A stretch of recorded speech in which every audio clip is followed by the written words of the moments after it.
And we're live. All right. That's wonderful.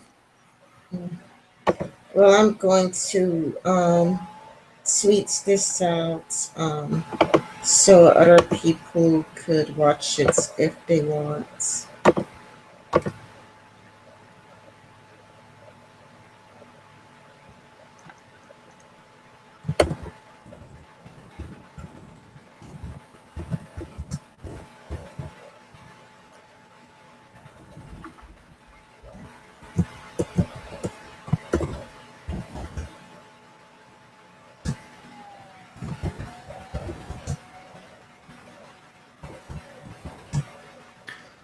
Did you also hear about the situation that happened in Los Angeles? Nope. Oh, okay. Well, then I'll fill you in on it. This is actually out of the Los Angeles Times, and this is today. They had a man with weapons and potential explosives identified, and he was wanting to harm the LA Gay Pride Parade. Yeah, that's terrible. Let's see. Let me try to get the article up, but I mean, it's crazy what's going on. By the way, I haven't asked you yet. Are you to the left or are you to the right? Oh, okay. I actually do not believe in the left right paradigm. I am a voluntarist, anarcho capitalist. I believe that everything in reactions with or interactions with people, everything should be voluntary. So when it comes actually down to left right, I look at it as either you are for liberty or you are for tyranny. And I am an extreme liberty minded person. Mm. Oh, man, this is like really, really terrible. Um, so many people died, and I really don't like the left wing's media's response to it, and it makes me lose all hope and all faith in the left wing media. I mean, they just rather killed the hope I had in them. Can you see the article? Yes, I can. These anti LGBT politicians are sending prayers to Orlando massacre victims whom they consider second class citizens. It's me, I was thinking this is not really time for Americans to be fighting amongst each each other. This is a terrible tragedy. What's happening is horrible. I mean, I'm pretty sure that they didn't just pray. I'm pretty sure that they have lines and lines of people donating blood to help the LGBTQ people. I mean, it's really not the time for infighting, and I wish the left would just put their issues with the right to the side and focus on the bigger picture. They're just being petulant about it. And by doing this, they're taking attention away from the victims. I agree with that completely. What you see here is a politicization of the issue or of the event. And instead of just dropping their political ideologies, they just go straight in and think, okay, how can we profit from this crisis? And it's just like the saying goes, never let a good crisis go to waste. And then this is what the left loves to do. They find something that they can politicize and they just jump right on it, and they just can't seem to let it go. Yeah, I mean, to me, they should have made an article, talking about the tragedy. It should be all about the victims. I mean, but instead they decide to be selfish and trying to use this as a political move to condemn the rights.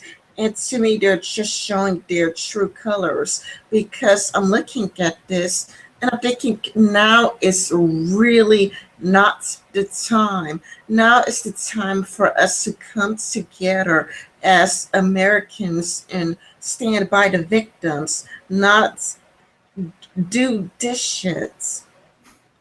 Right. No, no, no. I completely agree. And I think what ends up happening is we do have a political apparatus set up here that it it is always looking to find um, some way of being able to get ahead of the other guy, and it doesn't really care who it throws under the bus. Unfortunately, today it was the LGBT community, and especially with how the government handled this. President Obama pretty much came out and said that they weren't going to be tracking, not going to be cracking down on these people, not going to be looking for them. There was no promise of some sort of closure, and to me, it sort of felt like he sided with Islam today. This is what I don't get about the left. It seems like their views conflict with each other. In one hand, they're like we're pro LGBT rights, and right now, the LGBT community needs them to stand by their side. But then they want to protect Islam, the people who've done this shit. And it's like you can't have it both ways. And it seems like they're going through some cognitive dissonance. Like they want to act like they're LGBT allies, but when it's like, okay, like the people, the Muslims are to blame, the radical Muslims are to blame. But then it's like, not all Muslims are like that. And let's just remember that Christians are equally as bad, except Christians are not equally as bad. I mean, when is the last time you hear of Christians throwing gays off building and Christians creating bombs and blowing up gay bars? I mean, there have been Christians who've um, bombed abortion clinics, but again, now it's not the time. Right now, I mean, right now it's the time to just stand by the LGBT community and just, give them our condolences, donate blood to them, give them donations. This should be about them and not infighting. No, I agree with you. But once again, let's visit the left and its answer to this. What happens is that the left will pretty much clam onto anybody that it can get votes from. The LGBT community has a lot of voters, of course, and the Democrat Party wants those votes, and so it will do whatever it can to persuade the LGBT community to vote for them. If it has to demonize the right to do it, it will. It will make all the people on the right side of the aisle look like homophobic rednecks. It'll do whatever it can to get those votes. Now, it's the same with Islam. What it will do is it will go out of its way to apologize for all the bad things that happen in the name of Allah. And once again, and this is my opinion, of course, it is for the votes. Yeah, I have to agree with Milo Yiannopoulos on this. He talked about this on the Rubin reports, where he says that he thinks that the LGBT community are waking up to see that the left isn't truly on their side, that the left just wants their votes, because you can't really just go, we're for LGBT community, but if Islam is going to blow them up, we're not going to care about it. You can't just be like, well, we care about the LGBTQ community, but if the Muslims were to bomb them or shoot them or whatever have you, it's like not all Muslims are like that. It really just is.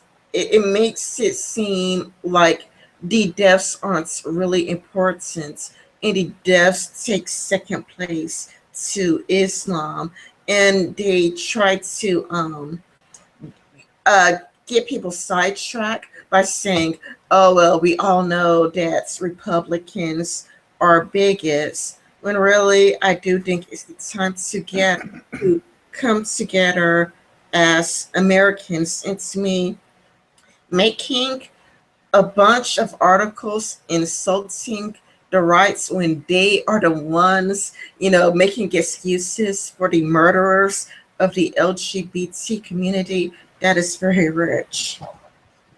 Right, exactly. You had also mentioned something earlier in another comment that you had made concerning radical Islam. Now, I know my viewpoint on this is probably going to be kind of controversial, and if someone out there is probably going to get offended, hey, this is just my opinion. So what I'm putting out here is actually, if you take a look at the Quran and the Hadiths and the Sunnah, if you take all of these books of Islam and you take a look at them and you actually read them from cover to cover, and you will find that a lot of the things that are going on here, a lot of the violence that is happening, is sanctioned in these holy texts. This isn't, you would call them radical Islamist, but what I'm kind of sort of leading to here is that actually the radical Islamists may be following Islam to the letter. I'd actually made a couple of videos about this, and so that's just something that maybe keep in the back of your mind. And I always tell people, said, if you really want to see the true Islam, if you really want to know what Islam is about, pick up the books and start reading them, and go through with a highlighter pen. If you know how to annotate things, go in there and actually read the pages. Well, the Bible talks about stoning virgins in Deuteronomy. The Yes. Bible isn't as good either. If Christians actually follow the Bible to the letter, they would be pretty much as bad as the Muslims. The thing is, Christians mostly ignore the Bible. Right, exactly, and they do. But unfortunately, in Islam, you do not have that type of lax sort of personality. You just you make sure you're in the mosque, you're reading your Quran, and yes, of course, you do have some Muslims who stray, and that's fine. But these are the ones who are accused of shirking their religious affiliation or their religious beliefs.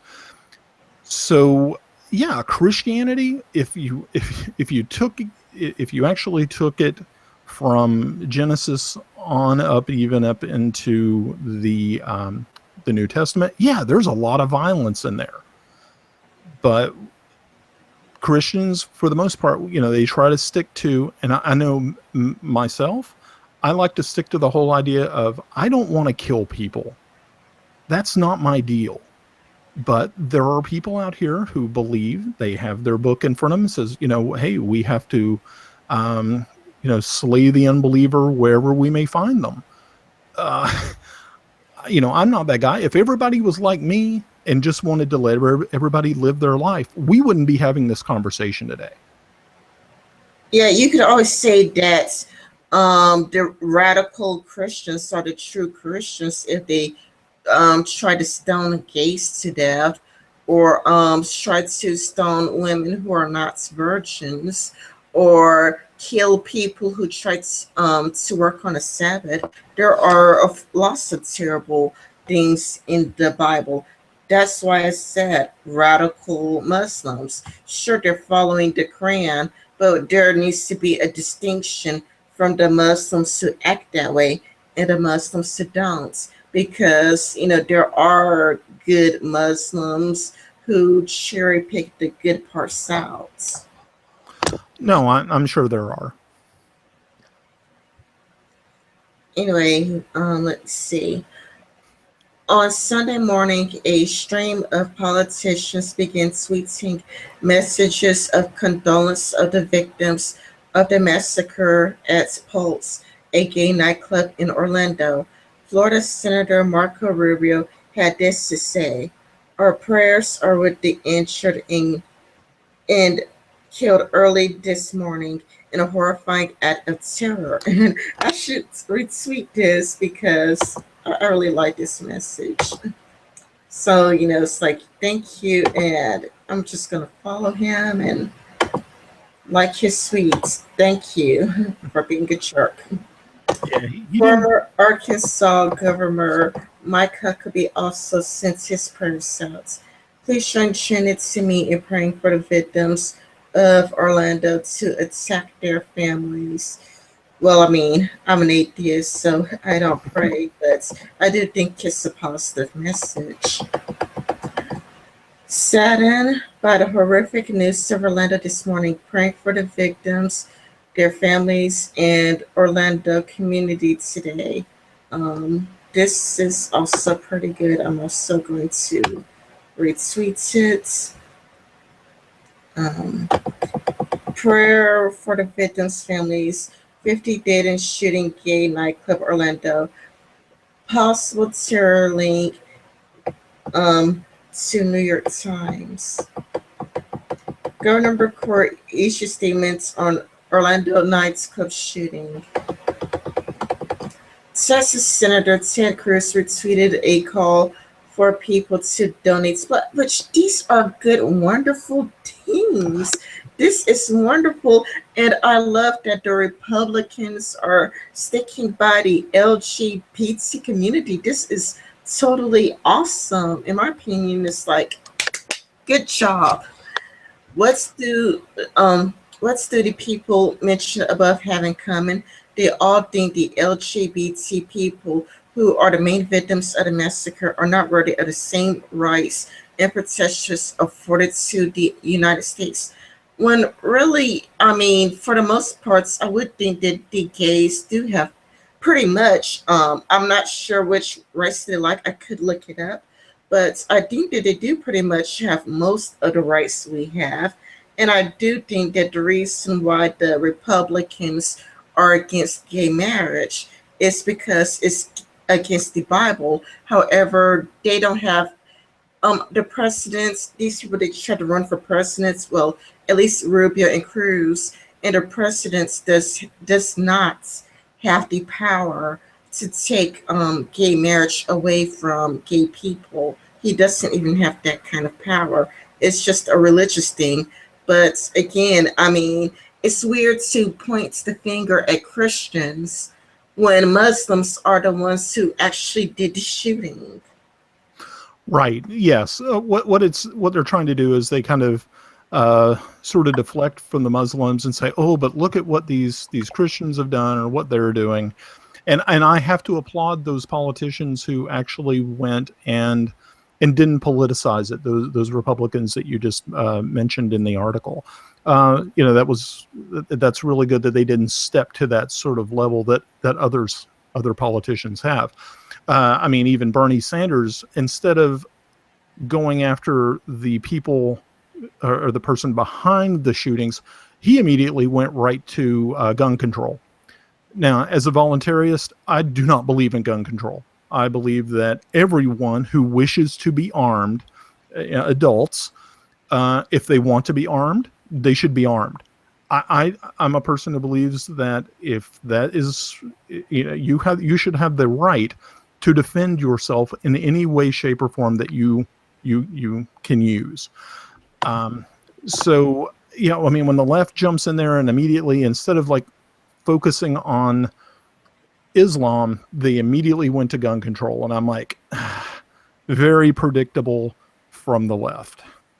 Yes, that's also what I wanted to get down to. I was going to mention it later, but I guess I'll mention it now. But I've also seen the left going after guns and saying we should ban guns, but banning guns would only prevent good people from getting guns. The bad people would still get the guns. I mean, look, I have no problem with a person who is Mexican, but I mean, it is the Mexicans, not all of them, but there are some Mexicans who come through the border and bring the guns here, and people get guns illegally.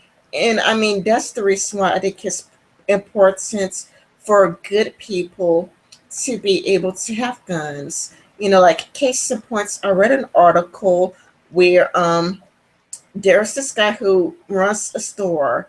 Well, it's restaurants actually. And there were gun people who were about to shoot up the place, and they asked for money. They were like, please give us all of your money. And there is this nice gentleman who had a gun, and he shot the two people with the gun, and he kept the whole entire place safe. Now this restaurant's owner, he was going to have a sign that says no guns allowed. He was going to ban guns, but this event changed his mind about guns, because I mean, when you look at states with stronger gun restrictions, and when you look at states that have very less gun laws, you'd see that when it comes to states with stronger restrictions, there is stronger gun related violence. But when it comes to states with less gun laws, there is less gun related violence. That's because bad people will get their guns illegally, while good people would actually go through the process of getting a background check and whatnot. And what the media doing is doing a fear tactic and make people believe that, well, if we just get rid of all the guns, then the problems would disappear. When really it's the opposite. That's true. You need to get guns into the hands of good, decent people, because when you have guns in the hands of good, decent people, they will be able to shoot the gunmen. Yes, right. Um, if we're free people and we actually enjoy our liberty, we should be able to arm ourselves in the manner that we see fit. And if like the situation you had with the fellow with the restaurant, he was about ready to make it a gun-free zone. Now, I do not have a problem with businesses if they want to make their business a gun-free zone. Hey, that's completely up to them. It is their business. It is not mine. I now, of course, would I visit them or shop at that store or eat at that restaurant, knowing that? Well, it really kind of depends. If I'm in Chicago, probably not. If I'm in flyover America, maybe a place in Tennessee or Alabama, yeah, I might not be too worried about it. But again, it always comes back down to liberty. If you want to have them, fine. If you don't want to have them, that's fine too. But don't take away someone's choice of being able to carry a weapon or not carry a weapon. I totally agree with you, because it seems like the left wants to erase the Second Amendment, and I do think if the Second Amendment gets erased, that would be terrible, because the Muslims, I mean, they know how to make bombs from scratch, for Christ's sake. It's like if they know how to make a bomb, people are going to be like, well, we got rid of all of our weapons. Why are we still dying? That's because, I mean, some of these terrorist groups, they already know how to make these weapons from scratch. So it's kind of like, all you're doing is disarming good people. And if they see that they're still dying, that would be a terrible wake up call. And the problem is that the left wants the government to act as a surrogate parents of a sort, where the government is your mom, the government is your dad, and the government is what you run to make the everything better. Where for me, it's like I disagree with the rights on many things. Like I'm for gay marriage, they're against gay marriage. I'm for gay rights, they're against gay rights. But I agree with the rights when it comes to limited governments. I would like for the government to have less power, and that's what I agree with the rights on. Right, and I totally agree with you on that. It's I always believe the smaller government is the best type of government. Um, as a voluntarist, as someone who goes even a little bit further than that, I look at government as unfortunately being a roadblock to human happiness. And as you can see, I mean, we're taxed, we're regulated on everything. I mean, you can't even do certain jobs without a license from the state. And some of these jobs, it's why would why would we need a license for this? It's really just here you're free, but you need to pay for your freedom to do certain activities, like fishing. It's the same sort of deal. And it's like, well, you have to pay the state to go fish, and who knows what they're going to do with that money. Sometimes it goes for good things, but it's government. Can you really trust that? Uh, so yeah. Yeah, the left is infantilized by the government. It just wants the government to be their surrogate parents, which I am against because, like, if you pay attention, happiness has disappeared throughout the years. Like, people were actually happier in the 1970s than people are right now. And I think it's because we're moving closer and closer to communism. We're basically asking the government to be our parents. Well, the left is, but what they don't get is kind of like it's better to just be more self-reliant than to rely on governments. You can get rid of all your guns, but it's going to take a while for the police to get there. But not only that, but the left hates the police. The police are racist. So it's kind of like the left would tell you that the police are racist. They're going to like condemn the police and let the police know how terrible they are. And let's see, they want to get rid of guns. So it's kind of like they want to get rid of the police. They want to get rid of guns. Well, condemn the police, get rid of guns. So if Muslims were to become a huger problem within the USA, they're not going to have guns to protect themselves, and they're alienating the police, or at least that's what they seem to aim to do. And it's kind of like they want big government to take care of everything, but their logic, it just doesn't make any sense because the police does get paid by the government, so the police are basically government paid to help people. But it's kind of like, well, we have a problem with the police and we have a problem with guns, but when it comes to danger, we want something to be done about it. When really, to be in danger, but wants no means to protect yourself, it's just really ridiculous. They just wants a parent to come to the rescue. And then when we have, police officers, they complain about that too. So I just don't get their logic at all by a long shot. Yeah, no, I totally understand that. But I look at the police as being just the domestic arm of the state. So whatever the state's going to do to the people, and especially if the people are disarmed, if you have a disarmed populace and you have an armed government, it's only going to end up leading to tyranny, and we've seen that over hundreds of years.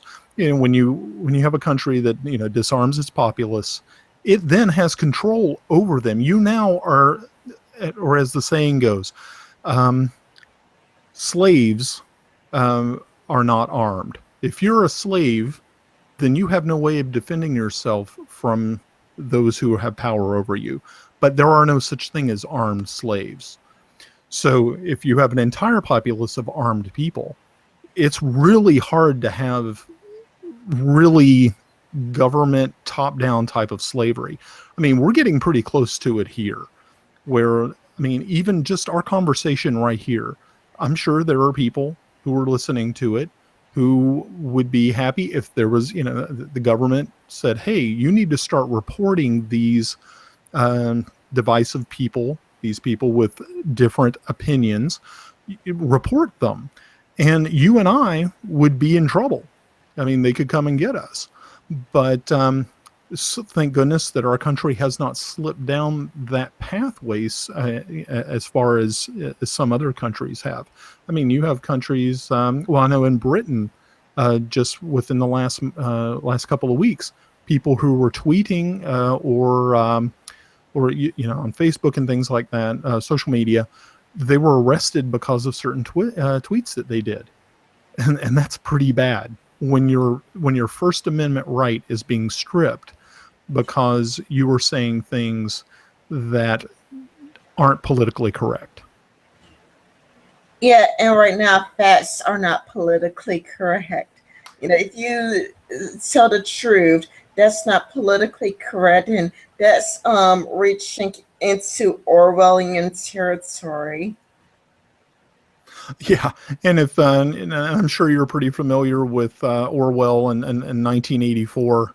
One of my favorite books. I think I've probably read it 2 or 3 times, and it's always at the end of the book, which is completely just I just lose hope at the end there because I'm like, no, don't give it, and it all just pretty much just I just walk away from it going, ugh.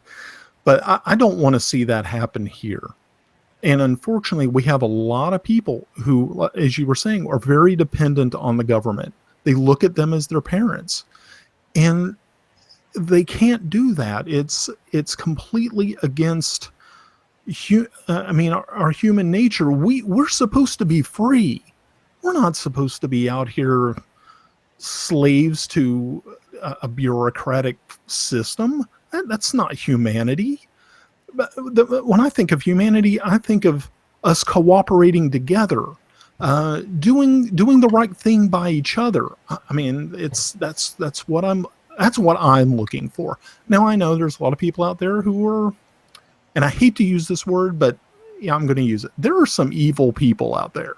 There are people who have no respect for other human beings, and I don't know how to overcome that. I don't have that type of power.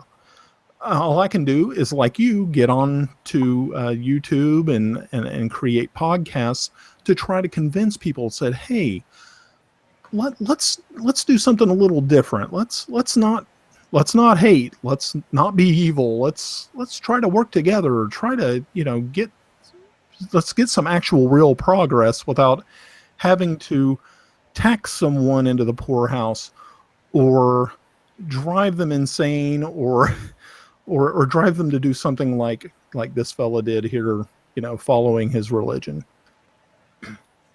Yeah, I think it's because of the media. People are heavily influenced by the media. For me, I think that the media is very biased and they mostly just lie to us. And I think that is what enables people to be infantilized and enable people to view the government as their parents. Now, when you look back through the American history, there has been times where government stepped in and acted as savior, which I'm not opposed to, like the Emancipation Proclamation by Abraham Lincoln, who was a Republican, by the way. I want to get that out there. Abraham Lincoln, He was a Republican, something that the left loved to demonize. Loved it like, oh, the Republicans are racist. They're so evil. They're so horrible.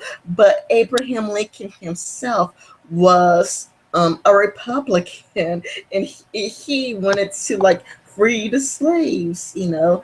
And then there was also the time in American history where the government intervened when it comes to segregation and trying to end segregation.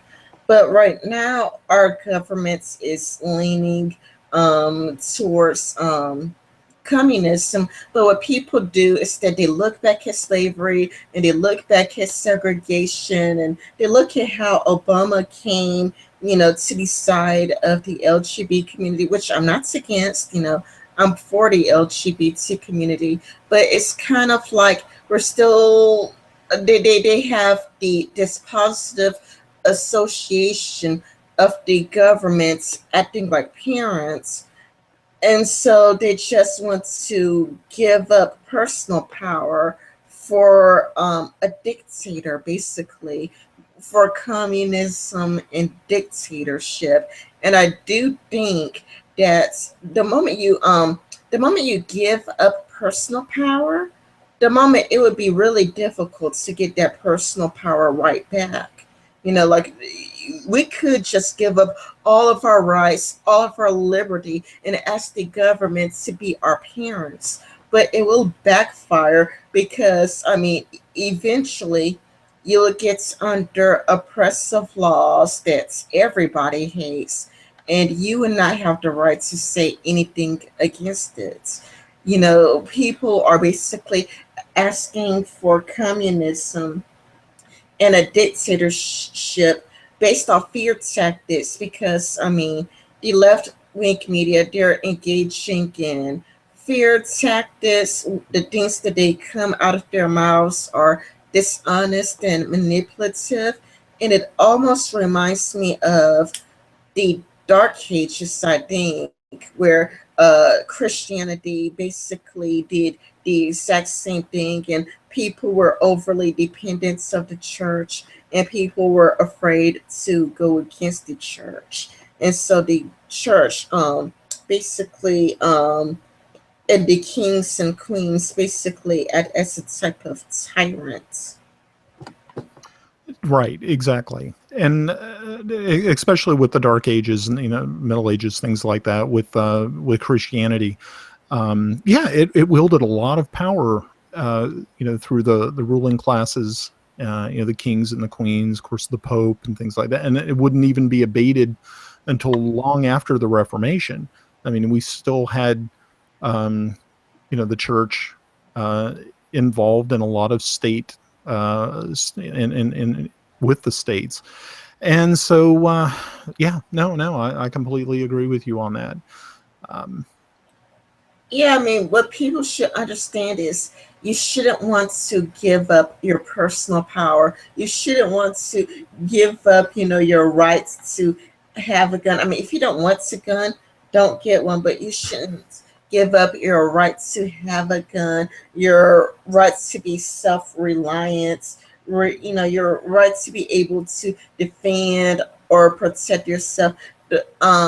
Your constitutional rights that are not supposed to be taken away from you because our founding fathers were trying to get away from an oppressive government, and now the media is tricking us to ask for an oppressive government.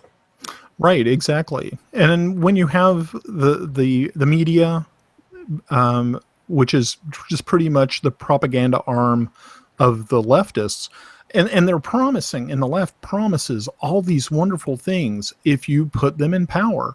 It's like, like all it's freebies. It's like, well, if you do this, we'll give you free education. If you vote for us, we'll, um, there's so many other things that they promise, but I know education was a big one. They'll pay for everybody's college. And I know for a lot of struggling students out there, and the debt is oppressive. from universities today. And when they have Bernie Sanders type of, when you have Bernie Sanders come out and say, if you vote for me, you'll get free college. And of course, they're going to jump for that, not realizing that these are just promises to get your vote. They'll never make any good on this. They just want the power, the power, the prestige, the money that comes with it, and all the cronyism that goes along with it. That's all they're looking for. And for us to give up our rights for freebies, it just helps their cause so much better, because we're being bought. And as we're kind of being bought, we're not getting anything from it. We're lied to constantly. Yeah, I do think I was talking about this with Agents of Doubts. I'm not sure if it was Agents of Doubt, but I think I've had this conversation with him. So I must have heard it from somewhere else, where I do think that there should be some sort of consequences for nominees to not keep their promises when they run for president. They have all these nice little promises. I do think that there should be consequences when they don't keep their promises. Well, I really think it would probably be better if the populace was more educated on the facts and the issues. And that's a problem that we're having in this nation, is that we're not producing educated, critical thinking, reason and logic using students anymore. The schools have pretty much just turned into indoctrination factories. They're just like a little camp, and you go there to receive your indoctrination in how wonderful the state is, and that it's your federal family, and they're here to help us. And so what's happening is, it's easy for these students who are coming out of colleges, coming out of universities, and now they're SJWs. They think that everything is owed to them. They're looking for their safe space. Everything triggers them, and this is all a part and parcel of the education system. I mean, from kindergarten all the way up to when the time they graduate with their associates, bachelor's, master's degrees, they're fed a steady diet of this indoctrination. And now that the chickens have come home to roost. And this is what we're seeing here with Milo Yiannopoulos. He's up here trying to give a talk, and you have social justice warriors just flipping out, losing their minds because he has a different opinion than them. But this all comes back down to our education system. And I hate to say it, I don't see it getting any better unless we can change the education system, because what will end up happening is the kids who are in schools now, 12 to 15 years down the road, you're going to have more of the same as what you see today. Yeah, I hear where you're coming from. For me, what I would like? One thing that I have been noticing throughout the years is that I would agree with this candidates about A, B, and C. Like, I would agree with the Republican candidate about A, B, and C, and I would agree about the Democratic candidates about like marijuana and gay marriage and whatnot. What I would like is if instead of voting for presidents, if we could vote for policies we like, instead of putting that person in there, like if, for the most part, everybody has their own computer. And for those who don't, there is the library, like people could always go to the library. What I would like is, instead of, just voting for, McCain because you like A, B, and C, or voting for Obama because like A, B, and C. Why don't, instead of voting for people, if we could just through the internet votes for policies where you just give your credit card number or let somebody see your driver's license or your identification and just use the interwebs and vote for policies for like instead of voting for a person, vote for marijuana. It's like what laws I like to see are pro marijuana, and for everybody to just pick like for or against marijuana. And that's the way you don't need a person. You just need to have a computer or go to the library and use their computers, and you can get the laws passed without the person there. You know, you get all the benefits of a person without the negative consequences of them not keeping their word. You know, if this is what the computers say, if the computers say that the overwhelming majority of Americans want marijuana passed, or the majority of people of their states for marijuana to just be made legalized. Well, right. If you did that, what you're doing is you're pretty much just using pure democracy at that point in time, because then you've eliminated the representative form of democracy that we have here in the United States now. So once you got rid of the representative and you're just voting for every issue, now it's just pure democracy. Now, I, you know the thing about voting, and it's all fine and dandy, I'm sure, if that's what people want to do, but one of the things I have a problem with, especially with the pure democracy, is that let's say you only need 51% of the population to pass something.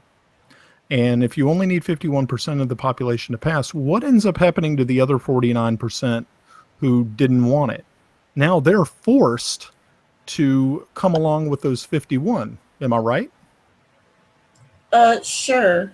Right. But if we are free people, actual free people, wouldn't it would be better for the 49 to just be able to do what they wanted to do before, as long as it wasn't hurting someone else or stealing someone's property or damaging someone's property or physically hurting another person?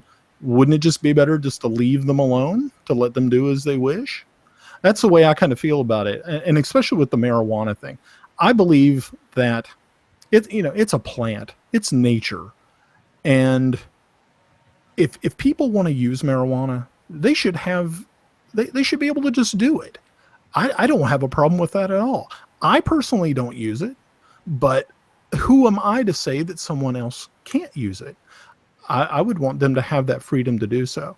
But I do really like I do like the idea that you had about the computer, and using that as the actual, instead of voting for a person who you know is going to end up failing you, because like I said, they promise and they promise and they promise, but in the end they always fall short of their promises. Pretty interesting.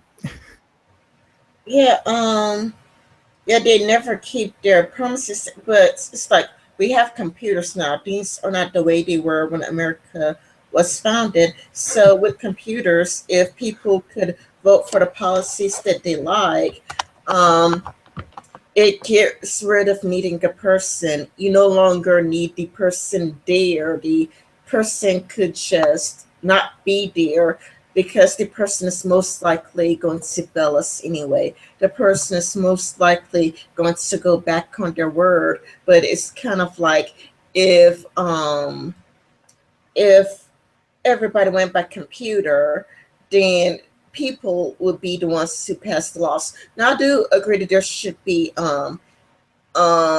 rights that people are guaranteed to rights. Like I believe in the freedom of speech, even if the majority was against it. I believe that there should be rights that people should just have, like freedom of speech, freedom of the right to bear arms. I don't believe that anybody should be enslaved to another people. I mean, isn't that the 14th Commandment? the 14th Amendments that freed the slaves, that says that nobody should be property of the other man. Isn't it the 14th?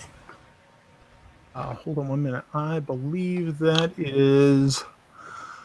grants citizenships to all persons born or naturalized in the United States, which includes former slaves recently freed. And that was on July 9th of 1868. Yeah, like I do think that there should be certain rights and liberties that people are guaranteed to have. Like if you like, nobody should be a slave, you know. Definitely. But you know, as long as there are rights that you are guaranteed to have, no matter what, I do believe that I do believe that we should have a per democracy, you know, where majority rules, as long as there are rights that nobody could touch, like nobody could touch freedom of speech, nobody could touch the Second Amendments, you know, nobody could touch, you know, like nobody can make anybody a slave, you know. There are certain things you just can't touch, you know. And I also agree with the idea that if it doesn't harm you or your child, let another person do what they want to do, as long as it doesn't hurt you or your child. Well, the thing with the pure democracy. Let's say that you have 51% of the people who said, "Well, you know what? We're tired of this freedom of speech thing." Now, now you've lost your freedom of speech, and that's pretty much. I already said that it should be protected by the Constitution, and they should not be allowed to touch it. Well, yeah, that's fine, but the Constitution is only a piece of paper. If you have the majority of people who no longer want it anymore and are willing to use force of arms to change it, do you think that piece of paper is going to be able to defend it? Mm. Uh, No. Remember, the Constitution is just a piece of paper. And yes, it's a brilliant document. And you know, the time that it was produced, it was, I mean, just world-changing, mind-altering sort of stuff. But once again, it's just a piece of paper. Humans are just so strange when it comes to things like this, where they are more than willing to give up their rights, but not just give up their rights, they're willing to deprive other people of their right too. And again, a piece of paper isn't going to protect that. What'll end up always happening is you're going to end up having people who either want something or don't want something. And if something is forced on another group, then you're going to have conflict. It's either going to be civil disobedience, or it could be just outright war. And that's something about humans. I mean, I know a lot of times wars are created by governments, created by the state. But I'm always kind of wondering, in a stateless society, in a situation where you had no government, it was just people living in communities. I mean, how far would they be able to, to be able to go without warring against a neighbor? I mean, unless everybody had the same mindset. And that's really hard to do because everybody's different. But well, there are certain important things, like when it comes to taxes, it goes to sidewalks and building roads. It goes to things that everybody enjoys using. well, you hope it does, but also your tax dollars go for other things too that you may not like. Yeah, that's why I believe in the power of the votes, you know, the power for people to vote for this, the power of people to vote for that. Yeah. Okay. Well, yeah, that's good. It's good that we can sit here and talk about it. And I mean, there's sometimes I just look at voting as almost being not a really useful activity, because there's sometimes I just look at it and go, the system's rigged. They are, the power elites already know who they want to put in. I'm just sitting here marking time. But no, I'm glad that you and I can sit here and talk about this. This is good. I disagree with the idea that we should have people who I think that now that the computer is here, we don't need a president, to add as our representative. Why can't the computer add as our representative? Because it won't let us down. It won't break its word. It won't go back. It won't turn its back on us. We could trust the computer. I mean, unless somebody hacks it or unless somebody rigs it. But this is what I was talking about with agents of doubt. He said that if you think that there's something that went wrong, for you to be able to like have a copy of how you voted, to see if they rigged the computer somehow, and so that to for people to be able to check somehow to see if the computer was hacked somehow. Okay, no, I can agree with that. That's pretty good. But I mean, as you can see, how computers are used today, and the amount of hacking that's always going on, and there are groups of people out there who, they don't want us to be happy. They don't want us to fulfill our mission of life, liberty, and the pursuit of happiness. They would probably be more than willing to hack our computers and mess with our voting voting apparatus set up through those computers. But it was really interesting what you were talking about the computer. So what we have the computer, and why do we need all these other people when we would and I know I'm putting words in your mouth and I shouldn't do this, but I'm just saying it because it sounded like you were putting your trust in the computer. And I always have to remember, it's like the computer is just a soulless, mindless machine. It's only as good as its creator, which is humans. And you know how we are. We're completely messed up. So Yeah, but I mean, if you have a question about science, would you risk talking to a person who doesn't know the answer, or would you look it up on Google, which like a professional scientist, would have the correct answer in a website that he created? well, sure. If there was a question posed to me and I didn't know the answer, and instead of dealing with someone who I know doesn't know the answer, oh, of course, yeah, I would go looking for the answer. But it still comes back to the thing is that it seemed like you were putting an awful lot of trust into the computer, and I know it could I get. can't. I am well familiar that it could get hacked. I'm just saying I think it's more reliable than a person. Right. Well, yeah, I understand. Of course, I'm always I'm one of these people who I like to go out in the wilderness. I like to live in situations where I don't have electricity, and I don't. I try to prepare myself for situations that if the grid did go down. So when when talk about computers and the dependency on them, I'm like going, no, I try to shy away from that. But no, it's cool. I really like the idea. It's really interesting. Yeah. Yeah, I would just like for the people to have more of a say so than to give all of our hope to somebody who would just break their promise in the end. And we're like, what? I voted for you, but you didn't keep any of your promises. And, you know, Yeah, and we still see that every time, and we keep voting for these same people.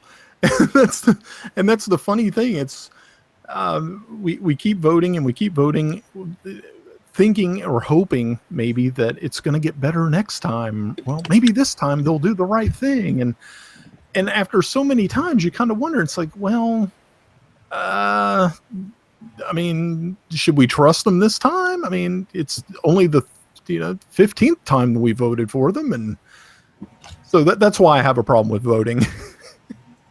yeah, I do agree that we seem to keep putting the exact same people in the White House. Like we keep voting for Bush or Clinton. Yeah, exactly. Yeah. Uh, McCrory, for instance, is the man who signed the HB2, possibly the most notorious anti-trans bill in history, into law just a few short weeks ago.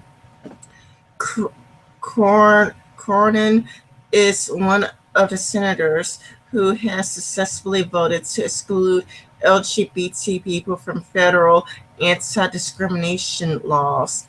Mike Pence has consistently opposed LGBT rights. In in 2015, he signed the Religious Freedom Restoration Act, a bill which, until he was forced to revise, it would have written LGBT discrimination into Indiana law. When Kim Davis, the Kentucky clerk who refused to issue same-sex marriage license, landed her in jail, she was released last September. The man standing beside her was Mike Huckabee. Ted Cruz was also in the crowd. Both men appeared last year at the same events as a pastor who screamed at gay people should be killed. When really, yes, that's bad, but at the exact same time, your your fusion is trying to be divisive. They're trying to take attention away that the left is supporting the Muslims who shot up the LGBT Right. Yeah. No, you're right. It's all political theater, and the thing about the LGBT community, um, I don't have a problem with them. I I feel that they have their life to live, and they should be able to live their life in any way they want to. They're free people, and I don't want to oppress them, and I certainly don't want religious organizations or religious groups to do that either. I don't want anyone to be oppressed. I want everybody to be free, and the only way we're going to be able to do that is we're going to have to. There's going to be people who have to change, and I mean, I don't want to force any. That's a big naughty word in my dictionary. Force. I don't like to force people to do anything. Um, the only time I would ever do that is if they were trying to hurt me, and then I would force them. But with the LGBT community, they're not hurting anyone. I mean, I don't see anyone from the LGBT community going out here and burning down stuff. They're not shooting up people. Where Islam, obviously, I mean, we had this Muslim fellow who just came in and did that yesterday, but once again, the politicians and the media, they look at it, it's like, well, okay, who should we appease? Well, do we people. appease the LGBT? Uh-huh. Sorry. Yeah, it's kind of like how all the articles was like, let's ban guns. It's kind of like the left, they look at it as an opportunity. It's like they're not really paying attention to the LGBT community. They're looking at this tragedy as a self-serving opportunity. Like, oh yeah, like now that this has happened, let's try to get more gun restrictions. When really, I mean, if those LGBT communities had guns to protect themselves, we could also argue that if we just gave them guns, some of them, there could be some survivors. No, I totally agree with you on that. Now, I've heard that the nightclub in question was a gun-free zone. I'm only saying that because I'd heard that through the grapevine. I do not know for a fact, but if it was indeed a gun-free zone, it was a soft target, which means that anybody could have walked in there, even if they didn't have a gun. They could have walked in with a knife, a sword, had a bomb strapped to them or whatever, and done unbelievable amounts of carnage. And again, one business owners have the right to say that they have gun-free zones, but I believe we're doing everyone a disservice when we tell them that they cannot protect themselves. If you can't protect yourself, then you are going to be a victim. You're going to be a sitting duck. Right. Yeah, I had no idea that the place was a gun-free zone. I had no idea, but they still got killed. Like surprise, surprise, bad guys don't follow the law. If you have this is a gun-free zone, sure the good people are going to follow the law, but signs surprisingly don't stop criminals. No, they don't. And I mean, it would have been wonderful if at least there had been just even a handful of of the folks at the nightclub. If a handful of them had been armed and properly trained, this would have might have been a completely different scenario. And I'm hoping that somebody will go out and look at this rationally and say, you know, why are we continuing this cycle when we could just make sure that, you know, if people are armed and they're trained, and let them defend themselves. There may have been less casualties than what we had. 50 dead. Is that our is that the end of it today was 50 dead? Yeah, I think it's 50 dead. I'm not entirely sure. Somebody on chats called Base Mama wrote, I'm a bisexual ex-Muslim. You better know I'm armed to the teeth. Yeah, Base Mama is awesome. I just recently started watching her videos. She's great. And I watched a video she produced today concerning this issue. And no, that's great. I said I think It's not Christina Hoff Summers. It's just a person called Based Mama. right. No, no, no. I know who you're talking about. She's what I'll do is I'll make sure to send you a link over to her channel. She's got some great videos. She was actually an ex-Muslim, and so she knows. Yeah, she's got a pretty good channel. You definitely might want to chat with her too.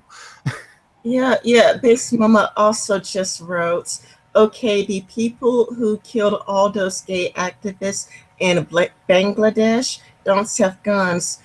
A whole bunch of people died anyway. And yeah, exactly. And if they had been armed, maybe it would be a different situation.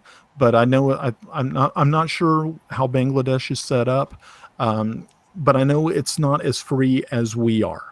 There's really, I mean, freedom is just sort of disappearing across the globe. Unfortunately, you know, governments are cracking down and things like that on freedom. And I don't know how the laws are set up in Bangladesh, but I just know, as I said, they're not as free as we are.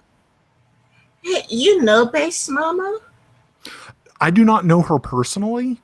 All I know is that I follow her on Twitter and I watch her videos, and they're great. Do you want to give her a link to join in? I mean, Base Mama, do you want to come in and say what you want to say? Oh, that'd be awesome. Do it if you can. Yeah, like Base Mama, do you want to join in? I mean, you could send her a link to join. Oh, okay. So I need to do that from my end, or let me see where I can see if we can send her something. Yeah, Base Mama just says guns are not used to kill most people. Bludgeoning remains the most common way to commit a homicide. They can restrict guns all they want, but blunt objects are easy to get a hold of. She's right. She's right. There are more homicides done with blunt objects, hammers, crowbars, things of that, rocks, than there are guns. Right. And I think after blunt objects comes knives, and then after knives, I think there's other things that people get killed with. But yeah, guns usually are kind of lower on the scale there. Let me see if I can find her, and we'll send her a link to this. This would be awesome to get her on. Yeah, please give her the link to the hangouts, and we could have a Muslim, ex-Muslim, bisexual on it, because I'm pretty sure she has a lot to say about this incident. I'm pretty sure she's very insightful, and I'm pretty sure that we could get a lot of amazing information from her. Yeah. Okay, I think I got it. And let's see if we can get her in here. No, I think that's the wrong person. Hold on 1 minute. Let me find her because I know I have her on Twitter. Yeah, make sure you give the right person the link. Yeah, that would be really really surprising. So, hey, I'm going to be chatting with people, and then they get into this room and go, "Oh, who are these people?" That's all we need. Okay. Let's see. Sorry about the dead air here, folks. But, Yeah, there Miss she. Mama just wrote. So when 50 people died in Pakistan, that had no guns. What's that stand? Eh? I'm sorry. Could you repeat that? Oh, okay. Metso Budgie said, yeah, but 50 at the time, it's not guns, it's assault rifles. I find a problem with.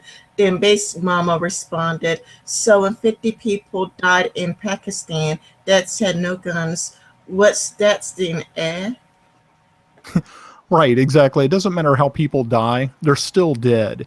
You can either buy handguns, rifles, or just. I mean, you can do a lot of damage with a car, but I don't see us out here banning cars anytime soon either. Yeah, exactly. I think that Krautsenty and the missing atheist gets in a fights about that. You could kill people with a car, and nobody wants to ban cars. Right. For me, I think that we shouldn't ban guns because we should have guns in the hands of good people.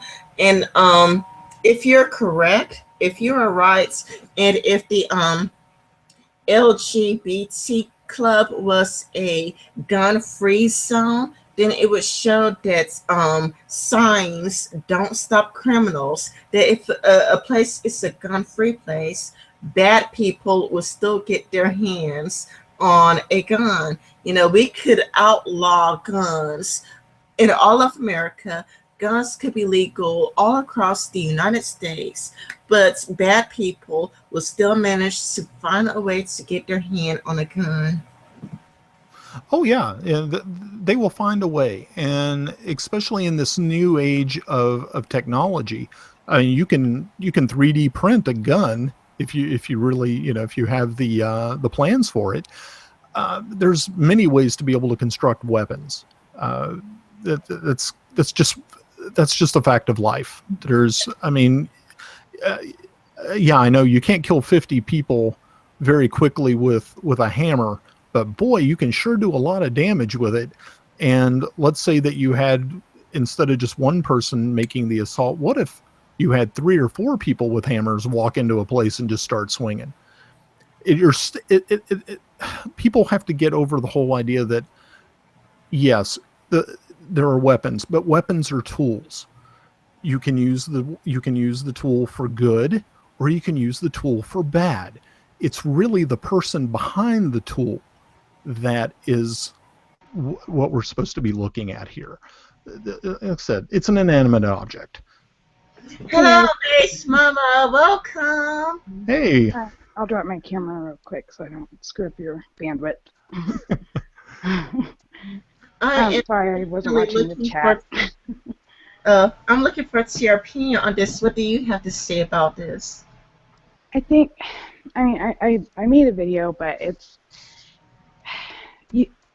there's no point in pointing at guns because they use car bombs, they use fires, they use everything that's at their disposal to do this. This is not like a gun issue. I mean, he could have just as easily walked in there and firebombed that place, and probably more people would have died. So to pretend like it's just a gun issue and that we need to restrict guns is a ridiculous proposition. It will literally have no effect on this whatsoever. And it follows the assumption that if you were to restrict guns, they would not get them because they are suddenly and magically law-abiding people. You know, it's a ridiculous notion. The guns that the California shooters used were illegal too, but they still had them. No, They you're got them right. illegally, It's sort of like this whole, just the whole idea that you can legislate morality is ridiculous. You're never going to be able to do it. You're going to have to convince people that what they have believed their entire lives is not good. And that's going to be really hard to do. But you also have to consider that you're talking about people who are very much by any means necessary type people, and they don't have an issue killing people. I mean, it's kind of like there's really no way around it, if that makes sense. You can't just put the blame on the thing, because, like I said, there's car bombs, and they kill more people than guns when it comes to terrorist attacks. So then my question is, why aren't we banning cars? Why aren't we banning bombs? Oh, we have a bomb ban already? Is that happening? What has it done? They use planes, for God's sakes. We're not talking about something where, you can't stopgap it just because you hope that it will have an effect. They'll just find another way. And that's what it is. Right. No, I totally agree with you. That does make sense. Yeah, I agree with you. I mean, even if you ban guns, I mean, there are websites out there that would teach you how to make a gun. There are websites out there that would teach you how to make a homemade bomb. So it's like, I don't know why the left keeps pushing the idea.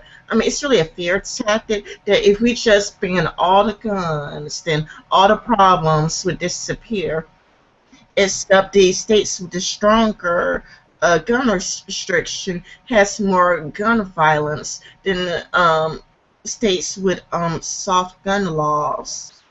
Well, yeah, look at the difference. I mean, just for an example, okay, look at gun violence in Plano, Texas versus Newark, New Jersey. Newark is, of course, humongous, but they have incredibly restrictive gun laws. They were the murder capital of the country for, 22 years? They even outpaced New York. And you got Plano where, 9 out of 10 people own guns, have them, carry them. And I don't even remember the last time they had a shooting. Yeah, exactly. And I think, I really don't remember the last time they had a shooting. Like, ugh. There was one in Garland, but of course that was the same type of people who had pledged allegiance to ISIS, but, didn't really work out too good for them. Right. Well, that was interesting what Ren was bringing up, is said that even though if we got rid of all the guns, they would still have the internet to be able to run to make things. But wouldn't it just be the next logical step for the left if they said, well, we got rid of all the guns, but now people are using the internet to learn how to do things. Maybe we need to get rid of the internet. Now I know that's a big stretch, and I know I went down a really, that was a path, really. I don't think it's that big a stretch, actually. But you can see where I came from. Yeah. Yeah. Well, I mean, they banned the anarchist cookbook too. Yeah. But, teenagers are still managing to blow themselves up just by themselves. So it's kind of, what you're really doing is you're trying to put a bandage on a gaping hole in the body. A Band-Aid is not going to help you at this point.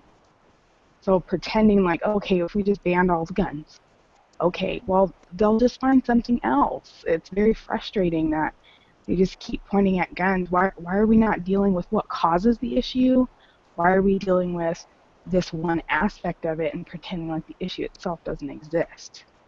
And that's become like the worst part of this, I think, especially for me, just being an ex-Muslim, I mean, that was what I made a video about today. I said not all. I said this is not Islam. I said Muslims don't do this. I called people like ISIS freedom fighters rebelling against westernization and American imperialism, and I said all that shit. And I never believed it even once, but everybody else did. Yeah, I was hoping we were going to get a chance to talk about that, because when I first started watching your video this afternoon, and I was like going, wow, because I know you had I knew you from other videos. I knew you had a past in Islam, but I didn't Yeah, understand get into exactly. it much. Yeah, I didn't understand exactly how far. I mean, what the extent of your knowledge was. So I'm really glad that you got a chance to jump on here today. Well, I was part of the women's. I wouldn't say auxiliary. Part of Sharia is dealing with men who pass judgments on women for various infractions. But when you have to do something like lashings or something that required, because in a lashing you can't be clothed, they strip you naked, lay a sheet over you, and then they whip you with usually a reed, like a I don't know, like a willow branch, I would say. It's kind of like that. Um, and women have to hold other women down for this because men are not supposed to touch women that they're unrelated to. And it's usually the same thing for Islamic exorcisms, but not always. Sometimes guys can be doing that to you. But I have to admit it, I kind of went numb. I sort of went away from that place because that's what you have to do. But I held her down. I watched them whip her. And I never once considered that to be extreme. That's the thing. When you're doing that, you don't think you're extreme. You're just abiding the law of Islam. You're just doing what you're supposed to be doing, and you don't think of it as I'm hurting someone horribly, or I'm allowing it, or I'm assisting at it. You don't So think about it in those terms. So was it sort of like you felt like you were part of the collective, and this is how they do business, and so you just turned off and went along with it? Well, yeah, I mean, because you either have to really believe it or you have to shut your brain down. Wow. Um, and I shut my brain down because I couldn't marry the two things, if that makes sense. I wasn't capable of the cognitive dissonance, so I would just repress that. That never happened. I never did that. I never saw that. And it was, I was doing the Kufar experience with Lalo and Jen, and he noted that she and I both just threw out all of this really gruesome, graphic stuff like it was nothing. And I told him, well, to us it was. It wasn't anything. You saw women get the shit kicked out of them by their husbands all the time, like every day. You didn't even think about it. That's his right to beat his wife, so you don't interfere. That's it. Even if he's kicking the crap out of her in front of everybody, you're not worried about her. You're worried about this is going to make Muslims look bad, and somebody might call the police. Take it inside. That's what you're worried about. Wow, thank you so much for that because I heard a YouTuber talked about it, but he was never a Muslim. But it's nice hearing it from an actual Muslim or an ex-Muslim to say hey, when something bad happens, we're more concerned about this making Muslims look bad than the events that's actually going on. It's just, thank you for sharing that. Oh, no problem. I was trying to think. It's hard to remember it all, if that makes sense, because you kind of push it away. You don't want to remember it, but it's not that uncommon. And honestly, like I I feel frantic. It's sort of like a lone prophet in the desert type feeling, Mm. where you're just trying to warn people so frantically and no one's listening. And it's very frustrating. And I mean, this is tragic, and I've cried a lot about it today, but I hope that it wakes people up. I hope that they'll stop accepting the excuses, and I hope that they'll stop hiding behind pointing the finger everywhere else they can, just so we can look at this and say this is a problem and we need to face it. Yeah, the problem I'm getting is that the left doesn't want to face it. I mean, we see this terrible tragedy, and they just want to point fingers at the rights. We know that this is Muslim terrorism, but yet instead, me and Mountain Confessor, we just got through reading an article where they're trying to point the finger at the rights and be a lot like, man, I can't believe that these Republicans are showing the LGBT community some supports when months ago they did all these anti-LGBTQ things, and it's like this is not really the time. It is not the time to bring up what these Republicans did yesterday. It's not the time to bring up what they did. We should be giving our attention to this tragedy, and that's the LGBTQ community, what they've gone through because of Muslim terrorism. And no, I'm not saying that all Muslims are like that. Sure, there are moderate, westernized Muslims, but this is a problem that needs to be dealt with, and not turning our eyes away from it and acting like it's no big deal. Or, well, I've been watching it, and when it first hit this morning, it was like a little after midnight my time. The first report was, no, I guess it was around 1 o'clock. They said it was Sam Hyde of Westboro Baptist Church, just like that. And then it became someone else. I think there's another name, and then they identified him as Omar Mateen. But when the first report came out, it was like these crazy Christian, right-wing crazies. They're always doing this, blah, blah, blah, stuff like that. And then he became now a white Muslim. And then now he's a right-wing Muslim. So they're not letting it go. It's frustrating. It's just frustrating. Because it's more deflection. It's more not dealing with the issue. And that's what's so frustrating about it.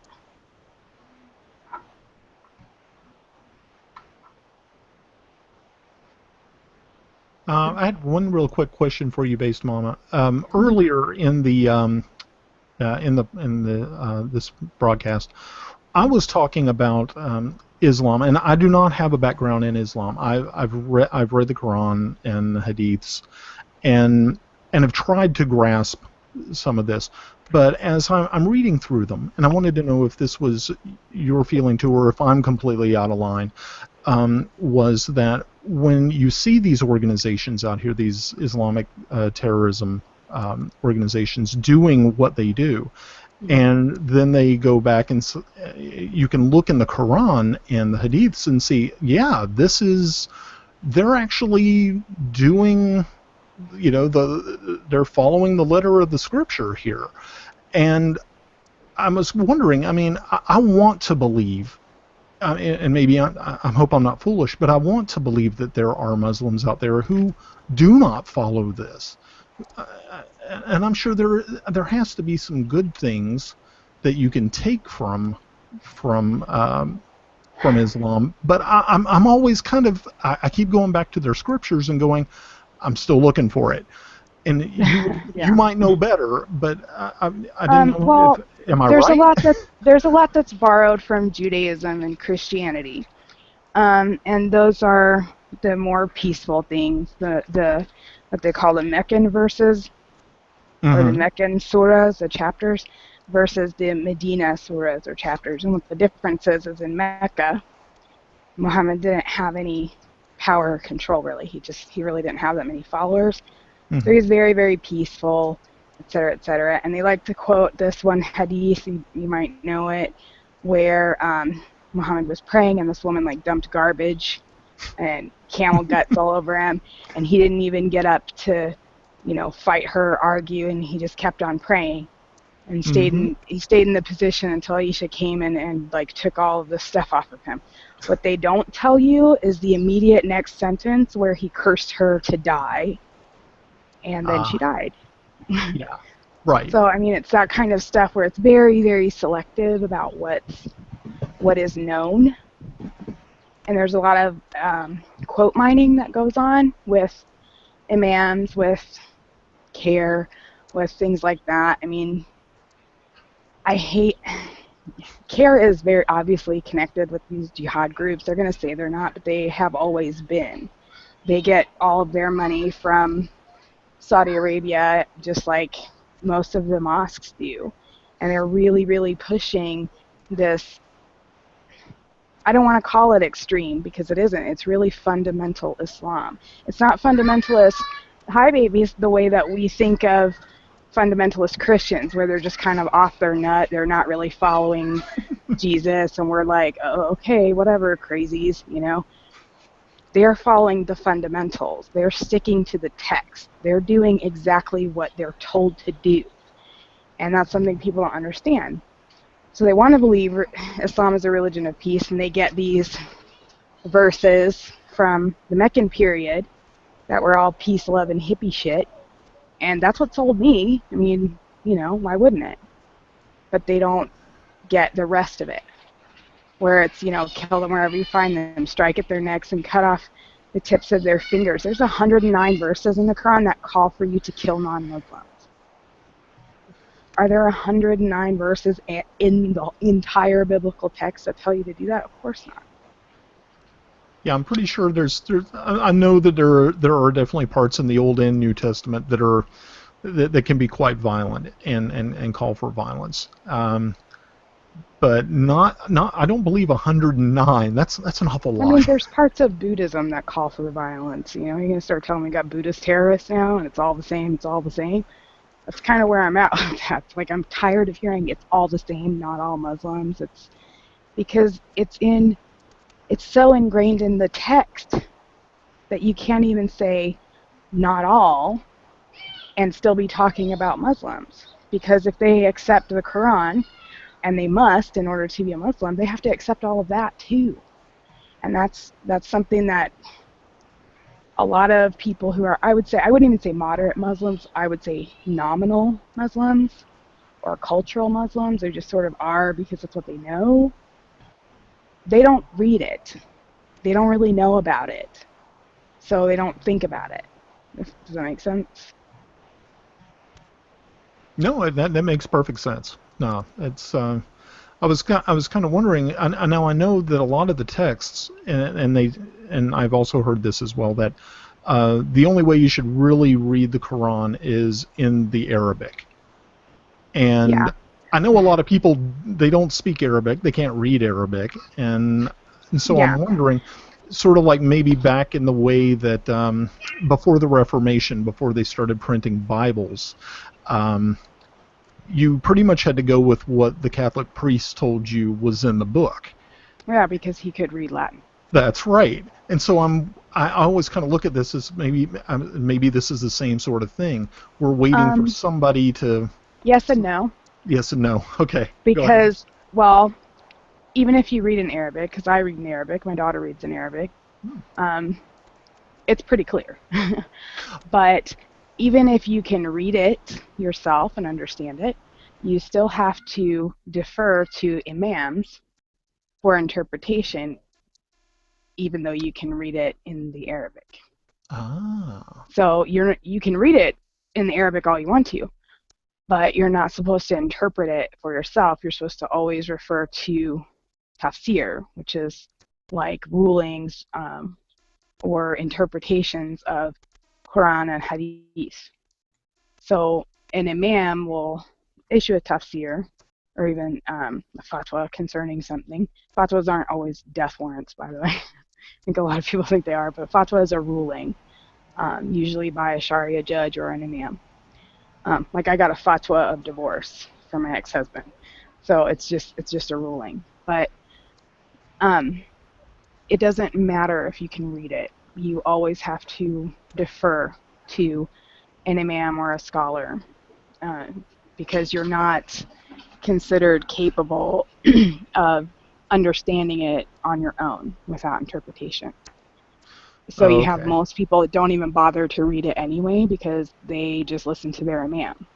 And they worship their imams. Like, they listen to them. Whatever the imam says, that's what they're doing because the imam said so. That kind of thing. Okay.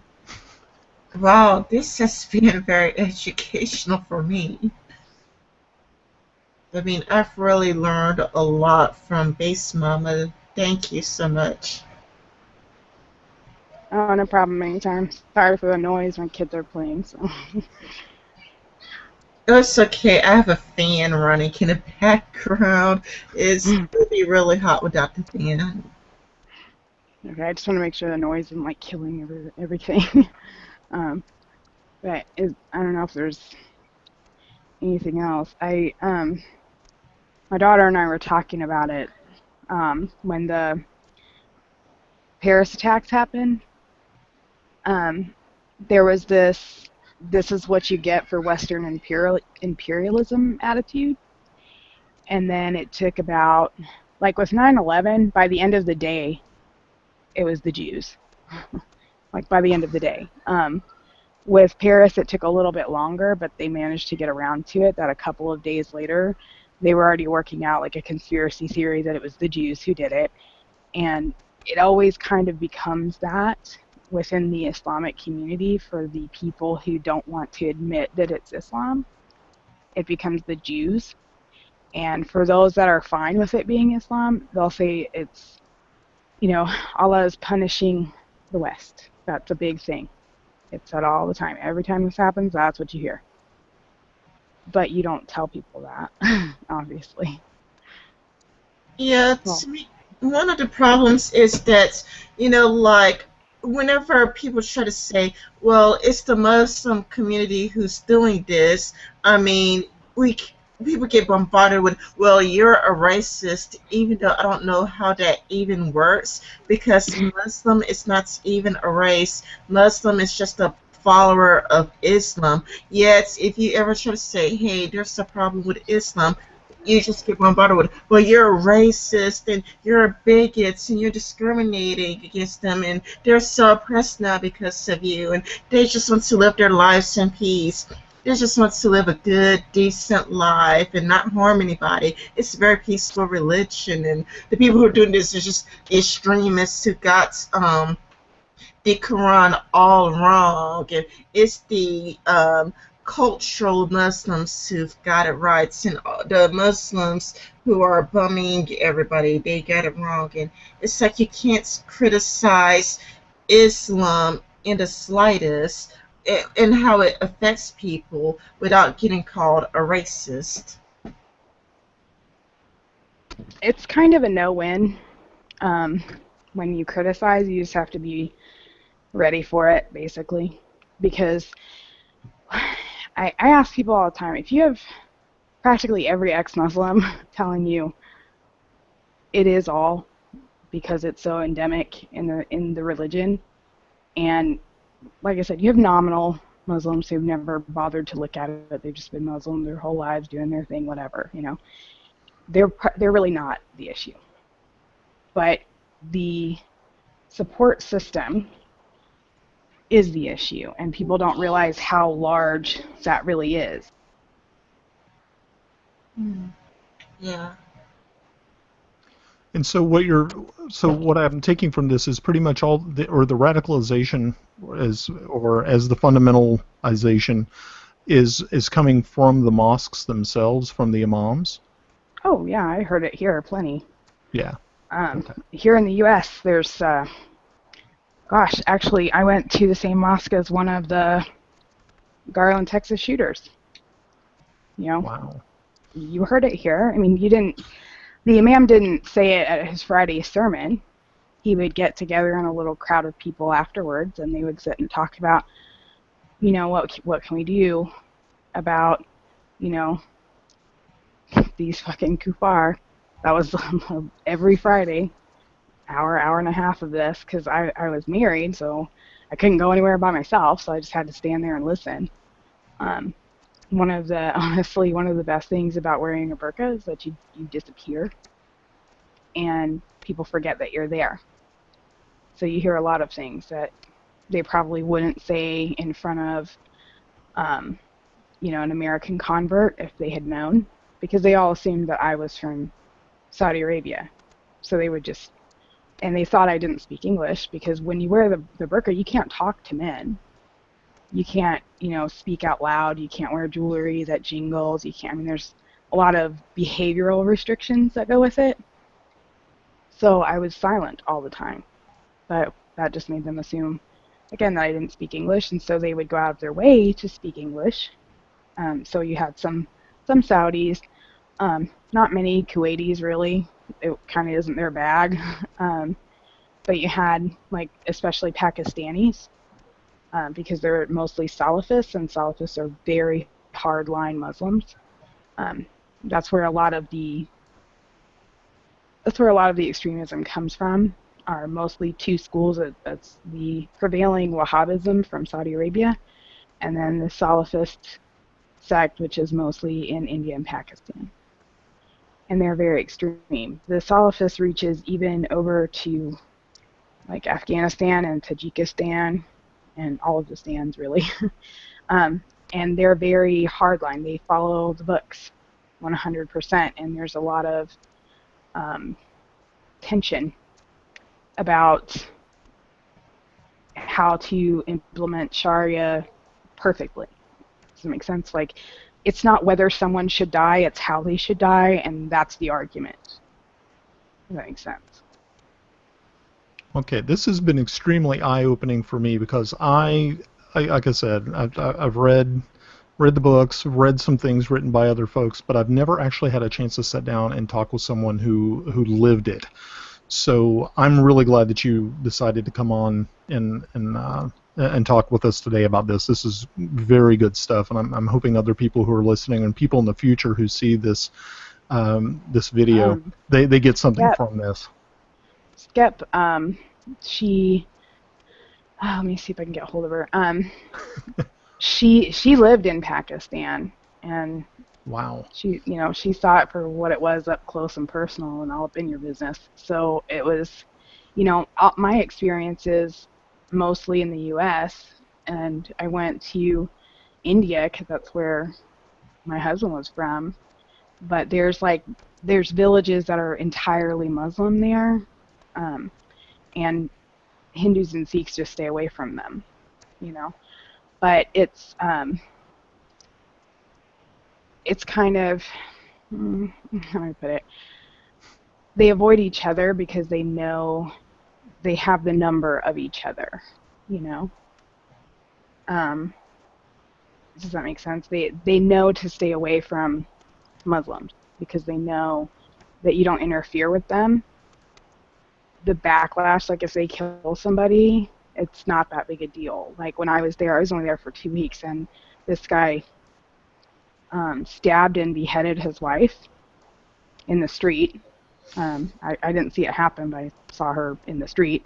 And they basically just, the women picked up her body, and I think he had cut off her arm also, and they were just kind of, it was so weird. It was just so fucked up. It was like another day. They just picked things up, picked up her body, picked up her clothes, picked up, clumps of her hair, and wrapped it all up in a sheet and took her away to prepare her body for burial. And nothing ever happened to the guy. Nothing. And he was never charged, never got arrested. It was ignored, basically. And I think within the 2 weeks that I was there, he murdered one wife and then married a 14-year-old girl within, I'd say, maybe 4 days. Just nothing happens to men who kill their wives in these communities because your wife is quite literally your property. She's only half a person. And, if you don't have 4 witnesses, it never happened anyway. Because even though the 4 witnesses is supposed to be restricted to fornication or adultery, it extends everywhere. So if nobody saw it, it never happened, basically. There's no, I don't know, there's no police investigation. There's no forensics. That doesn't happen there. They just pick up the pieces and keep going on like it never happened. Yeah. Well, this has been very, very educational. I mean, I have learned a lot from listening to you. This has been very informative. I'm so glad that you came on. I am so, so glad that you came on to talk about this. No problem. I tweeted Skip. I'm not sure if she's at home, but um, it's yeah. There's a lot that goes on that people don't realize, and this is really just a symptom of what's already been here. That's kind of the messed up part of it. Is what you're seeing is just the after effects of this being here for a long time without anybody really noticing. And when things happen like this and everybody screams not all, not all, it takes the focus off and they continue to keep going this way. And I guess that's what bothers me the most about it, is that it's pointing at something else, and then the thing that is causing the rot it's never addressed. Yeah, it just seems like when they say not all Muslims like that, it just seems to be mostly just damage control. Yeah, I mean, it mostly is. It's kind of, it is. It's because, like I said, these attacks, they're a symptom. They're not the issue. And that's kind of the willingness to avoid the issue is very unsettling. That makes sense. No, that makes perfect sense. Honestly, this hit me hard because it did remind me of 9/11. It reminded me of all the lies I told. It reminded me of all the justifications I gave, all the damage control I did myself. You know, I don't know, I'm kind of a little bit torn up. I've been crying a lot about it just because I feel so guilty about it. I feel like I helped make this with all the lies I told, with all the times I said it, I feel like I helped create this. I mean, I think that you're doing so much good now by talking about it, because right now it's not just Muslims saying that, it's people to the left saying it too. It's Barack Obama saying it. It's even like Ted Cruz and Marco Rubio like saying it, like our Muslim allies. And I mean, and I'm pretty sure that there are cultural Muslims out there that are giving their lives for this country, but still, it doesn't. Even if there are good Muslims, it's still there's still a problem with Muslims. It's kind of like they're still. It's like the good Muslims, they're the exception to the rule, and they're just picking and choosing. There's still a huge problem within the Muslim community, because the Islam itself, like you just said, it just has, I think you said 91 verses calling for death. 109. Excuse me? 109. 109. Wow, that is just wow. I don't even think that there is 109 verses calling for death in the Bible. I mean, there are actually some good things in the Bible, like love thy neighbor as thyself, and love is patience, love is kind. I mean, the New Testament portion of the Bible is a lot more positive. Yeah, and when you usually have Christian extremists, they're usually really heavy-handed on the Old Testament. With the wrath of God stuff. I'm not Christian. I'm sort of, I don't know, like I want to believe, but it's kind of hard to believe type. But especially after Islam, you sort of keep an arm's length from becoming too involved in anything, because it kind of marks you. It really does. But I, I left Mormonism when I was 9, and I wasn't afraid. I wasn't scared. Um, I left Islam when I was 23, and I was terrified. I mean, I've had a gun. I've had a gun or some kind of weapon ever since, because they would come. They broke into my house. They broke into my car. I mean, they would intimidate me in the street on purpose, and they would come up behind me and try to scare me. I mean, nobody's off limits. If I don't know, if like you hear the crazy stories about Scientology, talking about when people leave Scientology, they're fair game, and it's very much that way. You are very much a target, and I carry concealed now. I have attack dogs now. I have all of that now because that's what you have to be concerned about. You know. Yeah, you are a very brave person to uh come here and talk about it. To me, you're just so brave for just talking about it and trying to spread awareness about what really goes on, because I had no idea what goes on behind the scenes. So it's just been an eye opener, because all I know is what the media tells, and as we know, the media, they pretty much only tell lies. So it's nice to have somebody come out and tell the truth, and I do admire you for your bravery, and I am so sorry for what you have to go through, but I do admire you for being so brave to talk about it. You are an incredible person. I thank you, but I'm not the bravest one. I mean, we have people who are still in majority Muslim countries like the Pharaoh or Haram Girl, and they're speaking out at the risk of their lives. I mean, they can't be known for who and what they are, and we do a lot to protect them. But you can't let anybody know if, who they are, because they have to watch out more even so than I do. And I mean, I'm in the U.S. I have that protection, but they don't. And as brave as you think I am, there's so Yeah, much more so. yeah. Focus break. He used to live in Saudi Arabia, I think. Do you know who Focus break is? You're probably Yeah, friends. I know Habib. Yeah, I think he had to leave Saudi Arabia to move to. I think he moved to Canada. I think. Right now, I'm not sure. I'm not sure either, but I think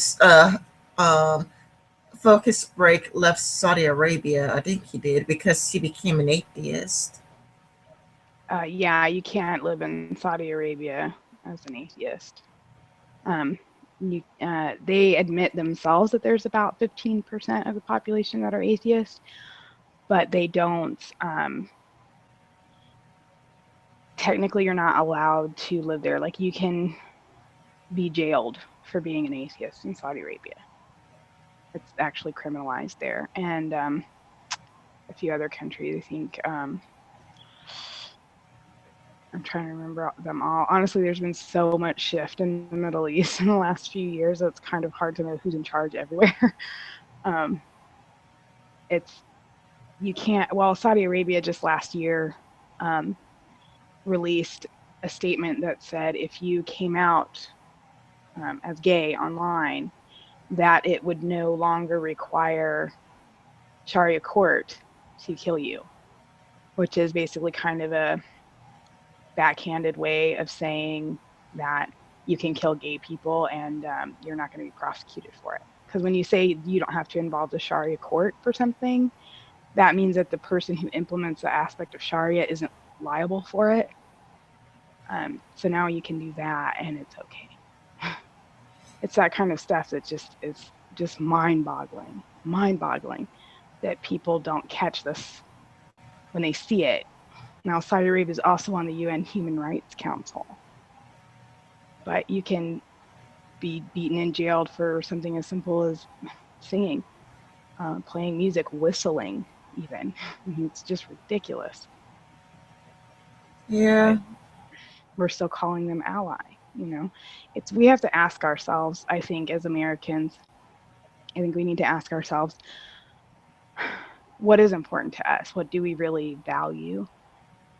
Um, Especially because we have to realize that we have a greater influence in the world, whether we like it or not, whether we want to be in that position or not. So we have to ask: do are we people of morals and common values, or are we people where what we have to offer the world is for sale? That's kind of kind of the question here.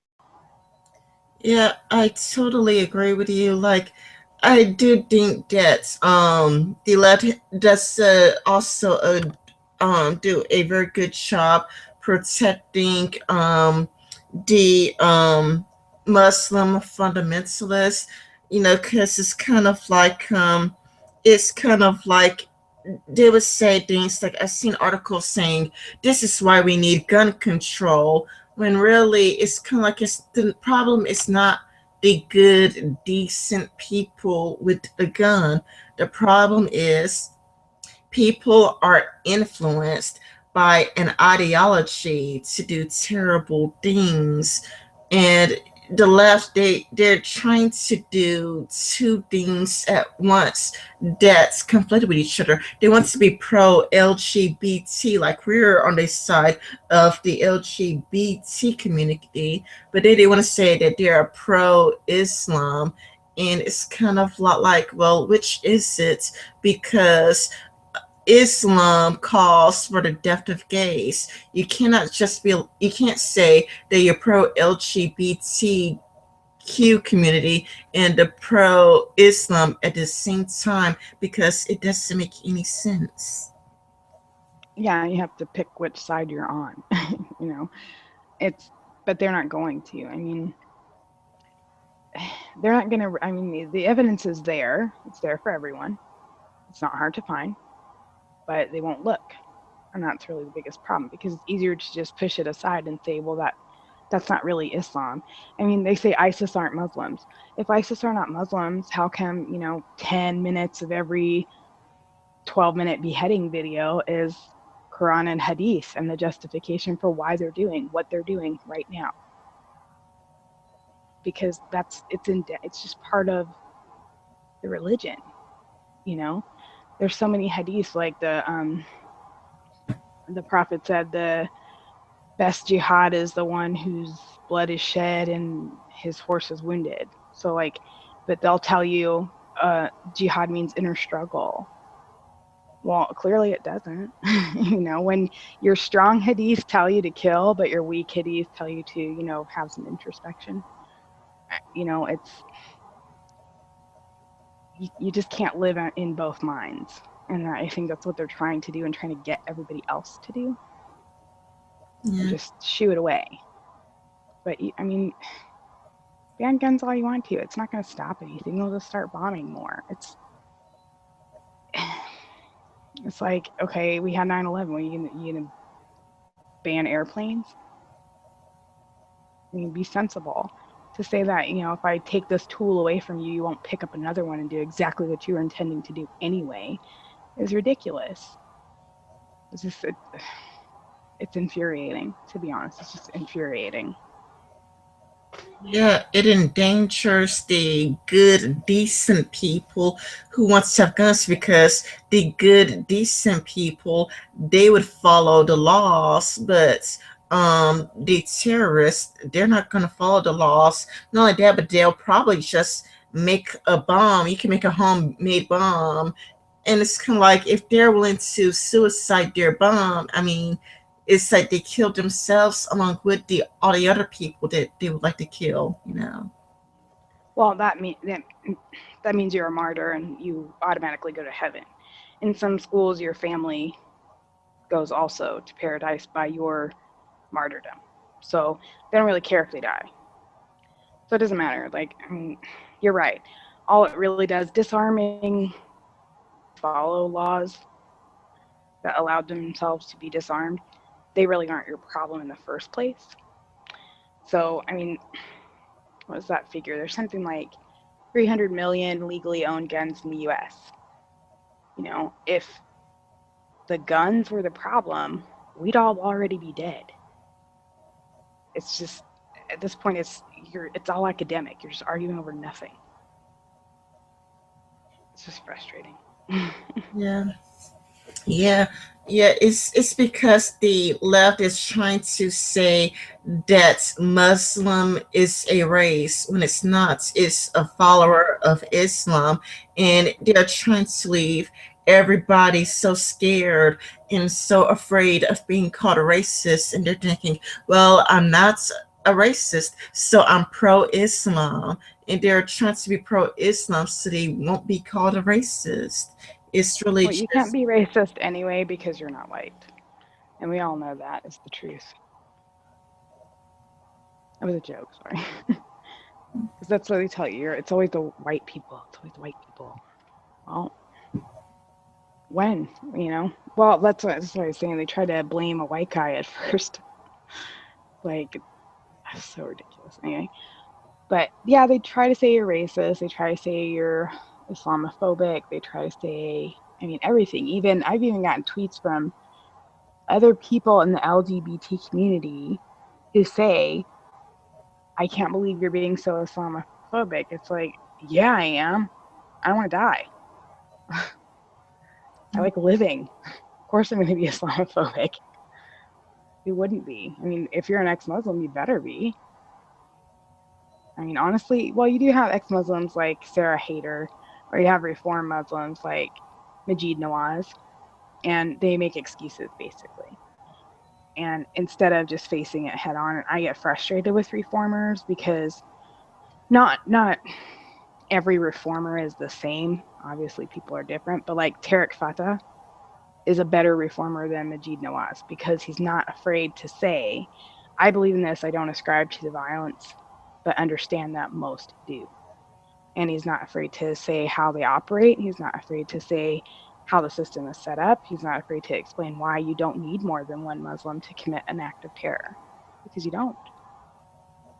I mean, obviously, you had one guy who pledged his allegiance to ISIS and then kill 50 people. And what's messed up is just the day before,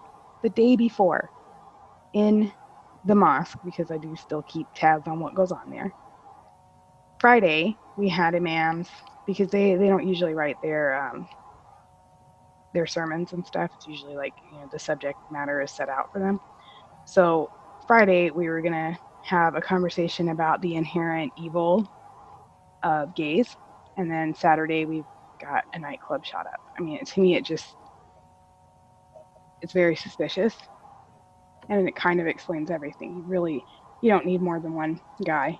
You don't, especially if that person is able to find his own target, because you're supposed to spill the blood of the unbeliever. It's like part of the jihad. It's part of, the good jihad. So you just kind of pick a target and decide when you're going to get them. That's pretty much it. I mean, I've heard, Christ almighty. yeah, I've heard people plan this stuff. it's really weird that the LGBT community would just send you tweets calling you Islamophobic when their community just got shots from terrorists. That's how deep the that's how deep the rabbit hole goes, though. Even now, they can still say that. Yes, Even now. it seems like feminism, or at least modern day third wave feminism, is really knee deep with Islam. You know, that's like Yeah, it. and I don't understand that. I mean, that's always baffled me. Why are they backing this? This is literally an ideology. This is a woman, because she's a woman, is mentally deficient, is worth only half of a person, is no more valuable to you than a cow, and you're fine with that apparently. But I don't know, crap like man spreading is an issue for you. Are you freaking serious right now? I think it's intersectional feminism, and I think that they leave everybody too afraid to be called a racist. And if you're white, you're automatically a racist. And feminism is all about white guilt. So it's kind of like if you say anything negative about anybody with a darker skin tone than you, then you're automatically a racist. So all they do is ignore it. And I mean, I've even heard Steve Shives say something like, well, Christianity is equally as bad. And it's like, how often do you hear about Christians do something like this, though? Yeah, that's kind of the thing. Is they'll throw up Timothy McVeigh like almost immediately, or tell you that all serial killers are white and all mass shootings are white, and it's like, no, okay, just you can keep saying that all you want to, but that's not going to make it true. And it's sort of like the la la la, I can't hear you of the left and of feminism. Like it just makes them feel better about themselves, I guess, because they're so progressive, they're so understanding. It's totally okay. It's not. I mean, it makes, I don't know. It's that how they placate their uh, it's how they placate their own guilt, because they do have very much internalized white guilt that they feel. So they placate it by ignoring all the facts in order to say, but even though these people are horrible, they're not really horrible, they're just misunderstood. So, Yes, when it comes to modern day feminism, the white's guilt is very, very strong. Um, I interviewed Agents of Doubt not that long ago, and on his channel, he talked about Steve Shives, and Steve Shives came to the defense of a video where this guy clearly hates white people.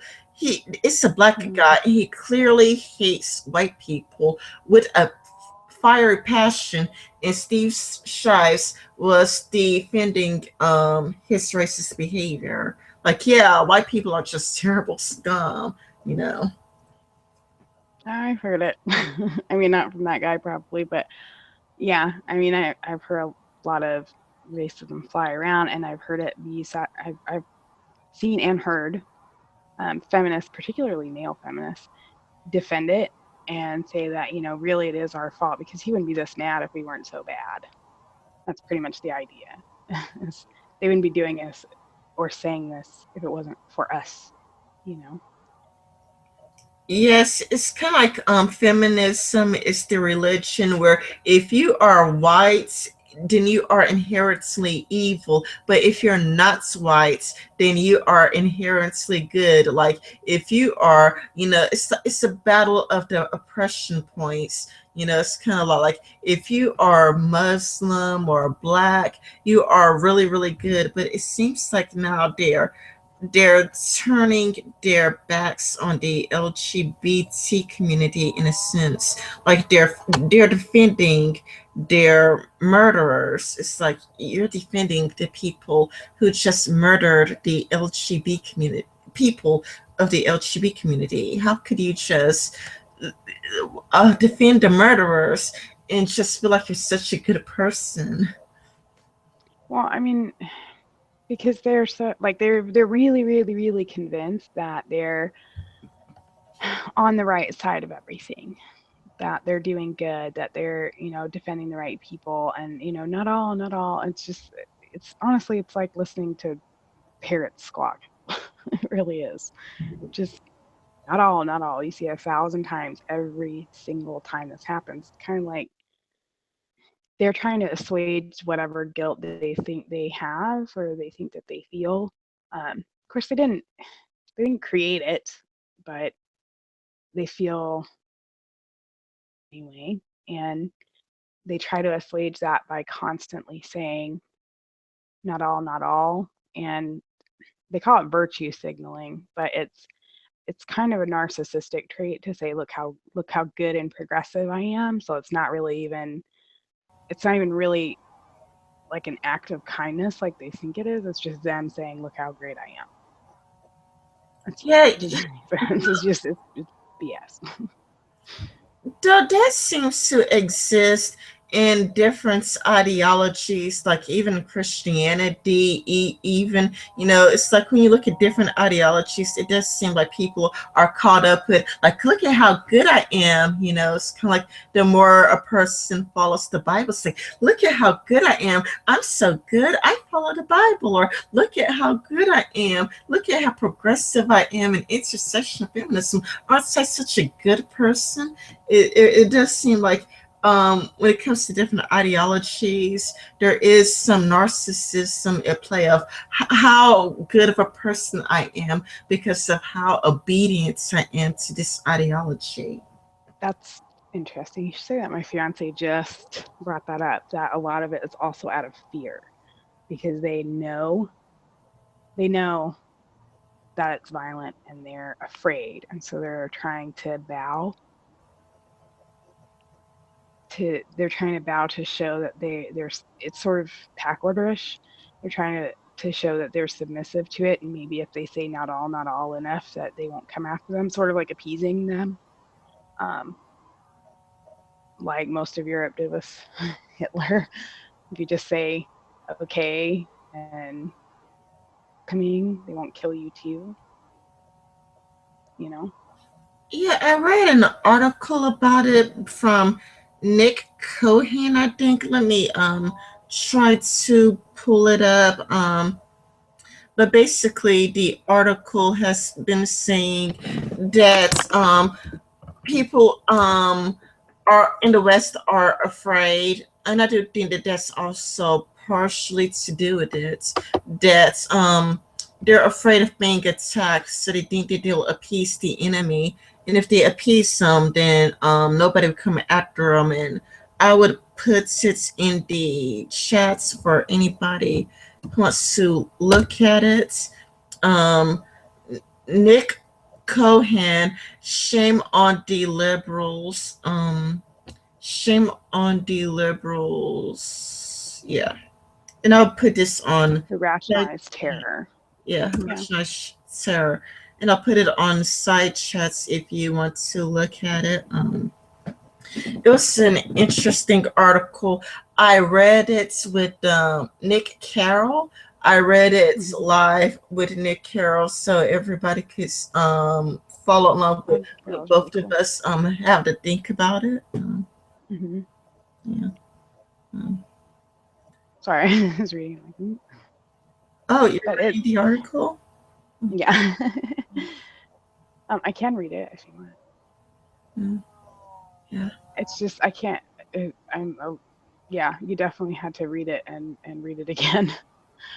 There's something different about what happened from Charlie Hebdo, and I think everybody would feel that. Oh, okay. I, not really. It's sort of like I don't know. When you're an ex-Muslim and you see this, it doesn't surprise you at all. What shocks you is how many people keep on believing that it's not all Muslims. It's not Islam. Islam's not the problem. Islam is the problem. Like that's what it is. Oh, it's just frustrating. Yeah, well, people are afraid of being called a racist, and I do think actual racists make the problem worse because the racists go like, yeah, like it's not just the Muslims too, it's also the blacks. And I think that the radical left makes the black community worse because it seems to be encouraging and justifying the riots instead of condemning it. Well, running around screaming racist at everybody just gives actual racists cover because everybody's a racist now. So what difference does it make, right? You're not going to see them coming now. Now they don't seem like a bunch of crazy people because you keep saying racist. It's just so frustrating. Yeah, You make like you're normalizing racism by calling everybody a racist and making it seem like it's already a normal thing. It just doesn't make sense. oh, and here's the worst parts. There is nothing you could ever do to not be racist. This is worse than Christianity because with Christianity, there is paths to redemption. Like if you do this, you spend all of eternity in heaven. You could redeem yourself if you would just repent. But with feminism, not only if are you racist if you are white, there is absolutely nothing you could ever do to not be racist. It's just something you would be for the rest of your life, no matter what could you do. And I would think that it would eventually backfire. I mean, it doesn't seem to be backfiring anytime soon, but I would imagine something like this would backfire because it's kind of like I would think that if people would call me racist no matter what I do, then I'm just going to do whatever I want and not give a damn. Well, yeah, and it kind of by kind of screeching this and kind of acting batshit crazy about it, it also gives them a reason. You know, it's sort of like one of the frustrating things to me about like Black Lives Matter and stuff is like I have little kids. Okay, they're gonna see people acting like this who are black, and they're gonna think that's how all black people are. That's not something I want, you know. But if that's what they're exposed to, then now I feel like I have to meet that with something else, because that I grew up kind of mid Atlantic. I grew up in a college town. I never met anyone who was proud that they didn't go to college until I moved out west, and it was like a thing. Like I dropped out of high school and I deal drugs now, and they were bragging about it, but I already had the basis of college educated black man. I didn't think that that's how everybody was because that wasn't the first encounter that I had. But when you see these kids are at Trump rallies and stuff like that, and they're getting spit on and they're being called racist and they're like all this crap is happening, and it's you know Black Lives Matter. It's also La Raza, and so what are they getting? So let's say you're like a 7, 8 year old white kid and you just went to this thing because your parents were going, and that's what you see from minorities. That's what you encounter from maybe the first time in your life. What are you going to walk away with? You're not going to walk away with everybody's equal. You're going to walk away terrified of these brown people. Like it's so frustrating to me because my kids are half Mexican, and I get so pissed off because that's what they're seeing, and now they're ashamed to be Mexican. Well, what am I supposed to tell them now? You know, that's the kind of it just gets frustrating. It's just frustrating living in America today. Probably not as frustrating as it is to live in Germany, but still. I can't imagine even being like somewhere like Sweden. I can't because you're bad. No matter what you do, you can't move left, you can't move right. You're bad because you're white. Like, what are you gonna do? I mean, now even today to just say like I'm proud to be an American, you could be any color of the rainbow, and that's the worst thing you can say. That automatically makes you a racist. Oh, what does it make you if you're not white? Shit, they have a name for it. Fuck. Internalized white supremacy. No, no, you can't like be proud to be an American, or they'll call you a Spock, which is a shady person of color, like you're a race traitor. Yeah. They have many names, They have They really coon. do. They're what? They have coon and like Uncle Tom and like Aunt something. Aunt Shemaya, I think. Oh, Aunt Jemima with syrup. Okay, Is it Aunt Shemama? Is that it? Aunt Jemima, yeah. Really good syrup. Anyway, that's Aunt Jemima's not a real person, but whatever. I mean, maybe that's it. I'm not sure, but because I don't keep up on it, I don't like tell people their business all the time, so I'm not really sure. My mom's a left-leaning liberal, so I'm sure she knows. But she likes to tell me what a racist I am and how I don't understand Islam. I'm like, you were there watching me try to get out of it. I just don't understand. That's she's kind of a good example of the white guilt because my mom's white, my dad's Cherokee. Um, Even after she saw me get out of Islam, track my daughter down in another country, fight like a wildcat to get her back, see how, I mean, she hid us for God's sakes. She will still tell you, she will still tell you Islam is peaceful. Like, I don't even know how to approach that, you know? Yeah, the white guilt is real, and it's kind of like it seems like colleges are trying to indoctrinate kids with white guilt. It was actually in Sargon's channel. He collected a bunch of clips from colleges indoctrinating people with white guilt and actually teaching college students that being white is a terrible thing. I mean, it's not like you made a choice. Like, oh my God, that's dumb. It's like saying you have cerebral palsy, you're horrible. Okay, well, it's not like you chose that. You were born that way. But okay, if you're born that way and that's something you should be ashamed of, then you should be ashamed of every aspect of your biology. I mean, it just doesn't make sense. It doesn't make sense. It's just frustrating. For the same reason I would hate to hear somebody say it about anybody else, I would be I'm just as frustrated hearing it about white people. It's like you didn't do anything. You know, you haven't, unless you've actively done something, you have nothing to feel guilty for. And the fact that they can wield guilt over you is just shocking to me that people would allow themselves to be manipulated that way. You know what I mean? It just, I would never go for it. You know, I just would never go for it. You're not going to make me feel guilty. I've done plenty of bad shit by myself without having to be white as part of it. Does that make sense? Yeah, I think that it would eventually backfire. I would think that the more and more people keep saying, this is racist, that is racist, this is racist, that is racist, I would think that the more like everything from the extreme to how are you doing is racist, I would think that eventually nobody would care anymore. It's like I'm racist no matter what I do, so I'm just gonna do whatever I want to do. It's like Yeah, screw it. if I am racist just for saying where are you from, then I'm just gonna do whatever I want to do and call me what you like while I doing it. Yeah, it's kind of, you're just kind of, you know, I think everybody's kind of getting tired of it. I'm glad that people are even having this conversation, to be honest. I really am. Um, just that we're sitting here, we're willing to talk about it.